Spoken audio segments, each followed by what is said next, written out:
Iran कभी भी surrender नहीं करेगा। अगर इसराइल की बका का मसला है तो ईरान की बका का मसला भी है कि कौमी आप जो अक़वाम मुत्तहिदा का जो चार्टर है आप उसकी खिलाफ वर्जी कर रहे हैं। आपने एक मुल्क के ऊपर जो है वो हमला किया है तो उसको अपनी दिफा का मुकम्मल हक हासिल है। वो यकीनी तौर पर वो इसके ईरान को उस तरह के वसाइल तो हासिल नहीं है जिस तरह के इसराइल के पास है, लेकिन उनके पास जो कितने भी वसाइल। इसराइल और गजा की जंग में उसका क्या किरदार था। और वागा साहब ये कहना गलत नहीं होगा कि लीग ऑफ नेशंस जैसा हाल होगा अगर इस बार भी अक़वाम मुत्तहिदा जंग रुकवाने में कामयाब नहीं होता। खैर हम डोनाल्ड ट्रंप की बात करते हैं, प्रोग्राम के साथ साथ उनकी गुफ्तगू भी चल रही है पाकिस्तान के हवाले से। वागा साहब वो कह रहे हैं पाकिस्तान एक अहम एटमी ताकत है और मैं पाकिस्तान को पसंद करता हूँ, और ईरान के बारे में कह रहे हैं कि ईरान पहले बात करना चाह रहा था तो अब बात क्यों नहीं करना चाह रहा। सब बातें हैं इनकी फिरौनियत की, इनके तकब्बुर की, ये सिर्फ बहाने बनाते हैं। आप ये देखिए कि जब दुनिया के 9-10 ममालिक ने जब एटमी कुव्वत बने, जब उन्होंने सारा ये अपना निज़ाम हासिल किया, उस वक़्त अमेरिका कहाँ था? उन पे तो कभी एतराज़ नहीं हुआ था। क्या उन्होंने एक रात में ये सारा कुछ कर लिया था? जो मजबूत ममालिक ये सारा कुछ कर रहे हैं उनके सामने तो ना ट्रंप खड़ा होता है ना इसराइल खड़ा होता है। ये देखते हैं कि कौन सा कमज़ोर मुल्क है जिसके ऊपर हम हमला आवर हो जाए।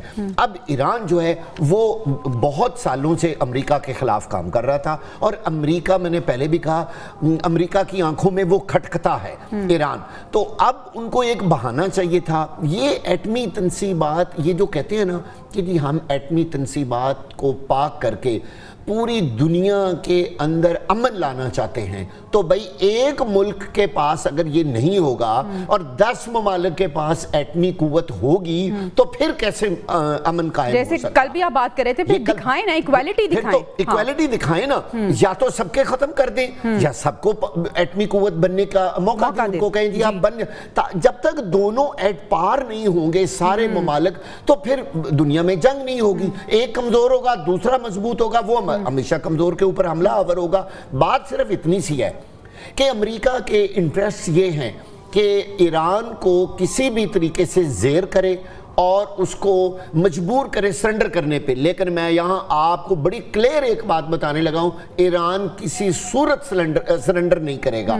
ईरानी वो कौम है जो बार बार कह रहे हैं कि हमने यजीद के सामने घुटने नहीं टेके थे तो हम अमेरिका के सामने कैसे सर झुका सकते हैं। उन्होंने किसी सूरत सरेंडर नहीं करना, और ये जंग इस खित्ते के लिए बहुत बड़ी आग बन के सामने आ रही है। एक तरफ चाइना और रूस जब इसमें दाखिल हो गया, और अगर वो भी अमेरिका अगर आएगा तो वो भी आएंगे, फिर आप देखिएगा इस खित्ते में क्या होता है। हमजा रिफत साहब, अमेरिका की जानिब से डोनाल्ड ट्रंप गुफ्तगू कर रहे हैं, कह रहे हैं कि 40 साल से ईरान बात कर रहा है, अमेरिका इसराइल मुर्दाबाद के नारे लगाए जा रहे हैं इसकी तरफ से। साथ ही साथ उन्होंने कहा कि ईरान का दिफाई निज़ाम बुरी तरह से नाकाम हो गया है। ये कहना गलत नहीं होगा कि लुक हुई स्टॉकिंग, क्योंकि हम ईरान से एक्सपेक्ट नहीं कर रहे थे जिस तरह से ईरान ने इसराइली तनसीबात पर और अपने टारगेट्स को निशाना बनाया। साथ ही साथ हमने देखा कि जो इसराइली अहदाफ थे वहाँ पे जदीद मिसाइल भी दागे गए। तो ये एक तरह से पैगाम अमेरिका को भी ईरान ने दिया है कि वो ज़रा बाज रहे।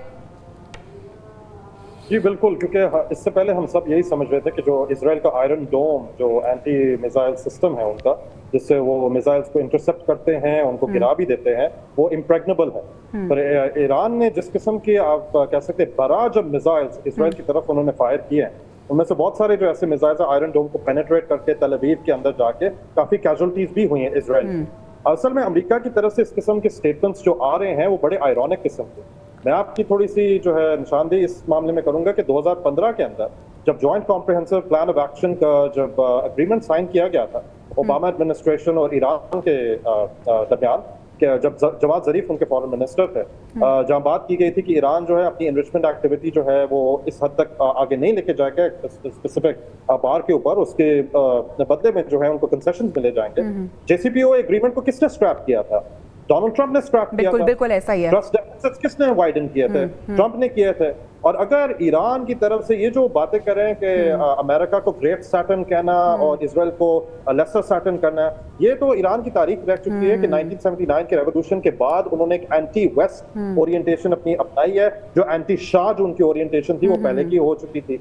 अगर इस तरह की बात है, फिर आप ईरान के एटमी प्रोग्राम के हवाले से क्यों उनके साथ मुज़ाकरात करने के लिए तैयार थे? क्यों ये डोनाल्ड ट्रंप एडमिनिस्ट्रेशन की तरफ से ये भी स्टेटमेंट आई है कि it's a shame that the nuclear negotiations couldn't move forward. तो आप ओमान के अंदर जो संडे को टॉक्स होनी थी तो वो क्यों इस मामले में सस्पेंड हुई? इसमें ईरान का तो बिल्कुल ऐसे ही हमजा रिफत साहब, अगर मैं गलत नहीं हूं तो 2015 के जिस मुआहदे का आप हवाला दे रहे हैं 3 साल तक वो मुआहदा चलता रहा और ईरान ने बड़े रिलीजियसली उसको फॉलो किया, लेकिन जब अमेरिका की तरफ से उस मुआहदे को खत्म कर दिया गया तो उसके बाद मामला जो हैं वो अलग रुख इख्तियार कर गए।